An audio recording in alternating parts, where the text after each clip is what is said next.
आमा मैले आज पुरस्कार जितेर आएँ। अस्ति नै जिते अनि आज पनि जितेँ। यो नेपाल रेड क्रस सोसाइटी महापुर उपशाखाले आयोजना गरेको जितेँ। पैसा पनि हो ल अब त जवान भएछ अझै जवान हुँदै जाऊ है। के बोल्यो अब सुनाऊ त मलाई। ल सुन्नु नि त। ल सङ्कट र महामारीमा जसले सित्तैमा मलम लगाउँछ विपदको यो महासूत्र रेड क्रस नै अघि बढाउँछ। विपदको यो महासूत्र रेड क्रस नै अघि बढाउँछ। धन्यवाद कार्यक्रम सञ्चालकज्यू। यस गरिबी सभाको सभाध्यक्षता ग्रहण गर्नुभएका सभाध्यक्ष महोदय, मञ्चमा आसीन प्रमुख अतिथि, विशिष्ट अतिथि तथा अन्य अतिथिगणहरू, आँखामा कालोपट्टि एक हातमा न्यायको तराजु र अर्को हातमा कापी र कलम लिएर निष्पक्ष मूल्याङ्कन गरेर बस्नुभएका निर्णायक मण्डलज्यूहरू, मेरा विजयको माला पहिरिन एकदमै आतुर मेरा प्रतियोगी साथी र विभिन्न विद्यालयबाट पाल्नुभएका गुरुवर्गप्रति म पिपलना मावि कक्षा 10 मा अध्ययनरत छात्र बुद्ध देवीको स्वीकार सादर अभिवादन। आज महापुर नेपाल रेड क्रस सोसाइटी महापुर उपशाखाद्वारा यस वक्तृत्व कलामा भाग लिन पाउँदा म आफैलाई भाग्यमानी ठानेको छु। यस्तो संवेदनशील शीर्षकमा मलाई आफ्ना तार्किक विचार राख्ने अनुमति दिनुभएकोमा सभाध्यक्ष महोदय र आयोजक टिमप्रति म निकै नै कृतज्ञता प्रकट गर्न चाहन्छु।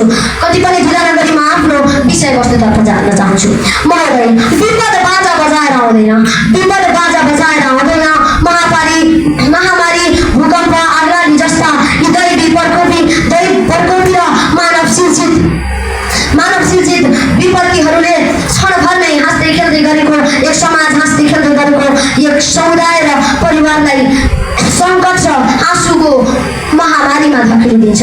सभाध्यक्ष महोदय, म तपाईँको ध्यान आकर्षण मतर्फ गराउन चाहन्छु। हामी हेरिरहेका छौँ नेपाल रेड क्रस सोसाइटी कति अघि गइसकेको छ।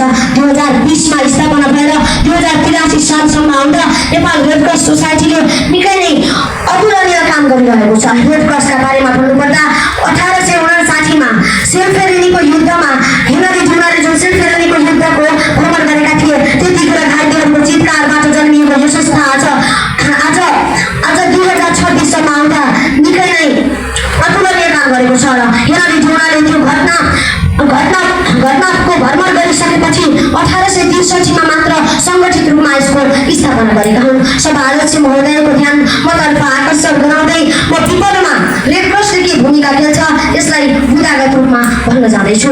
सर्वप्रथम त विपदको पूर्व तयारी रेड क्रसले नै गराएको हुन्छ। यो सबैलाई यथावत नै छ। पूर्व तयारीमा पनि एक झोला तयार पारेको हुन्छ जहाँ टर्च लाइट र हामीलाई चाहिने सम्पूर्ण सामग्री त्यही राखिएको हुन्छ। र अर्को छ तत्काल खोज र उद्धार। तत्काल खोज र उद्धार त्यो पनि रेड क्रसले नै गरेको हुन्छ। मैले भनिरहेको छु रेड क्रस जहाँ पुग्छ त्यहाँ कुनै पीडितले आँसु आफैले पुस्नु नपर्ला, रेड क्रसले नै पुछिदिनेछ। सबभन्दा पहिला त विपदमा एउटा सेतो पृष्ठभूमि रातो क्रस अङ्कित त्यो झन्डा जहाँ गाडिन्छ त्यहाँको सारथी नै रेड क्रस हुन्छ।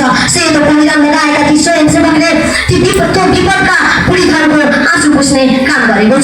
यति गरेपछि विपदलाई अझ माथि लैजानका लागि, विपदलाई अझै घटाउनका लागि प्राथमिक उपचार र स्वास्थ्य सेवाको निकै नै खाँचो रहेको छ।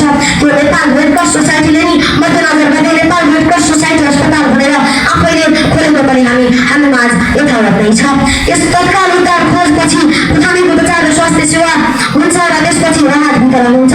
राहत वितरणपछि पुनर्स्थापना हुन्छ। निर्णायक मण्डलको ध्यान मतर्फ तान्न चाहन्छु। निर्णायक मण्डलज्यू, हामी सबैलाई यथावत छ रेड क्रस के हो। नेपालको सन्दर्भमा भन्नुपर्दा 2072 को विनाशकारी भूकम्प होस् या कोभिड-19 मा नेपाल रेड क्रस सोसाइटीले 1000 को नेपालभित्र भित्राएको थियो र केही मान्छे मरे तापनि केहीलाई बचाएको थियो।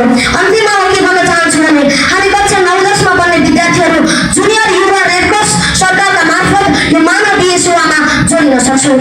म पिपलना मावि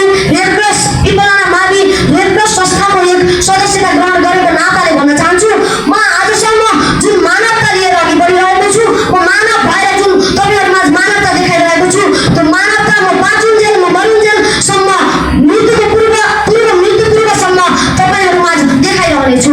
र नेपाल रेड क्रस सोसाइटीमा यदि जोडिने मौका मिलेछ भने म जोडिनेछु। हामी कक्षा 9-10 मा आउने युवा विद्यार्थी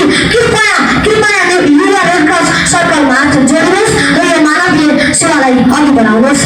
अन्त्यमा म के भन्न चाहन्छु भने मानवता नै हाम्रो साझा धर्म हो, मानवता नै हाम्रो साझा धर्म हो, सेवा नै हाम्रो सर्वोत्तम कर्म हो, सेवा नै हाम्रो सर्वोत्तम कर्म हो। धन्यवाद धन्यवाद धन्यवाद। जय मानवता, जय मानवता।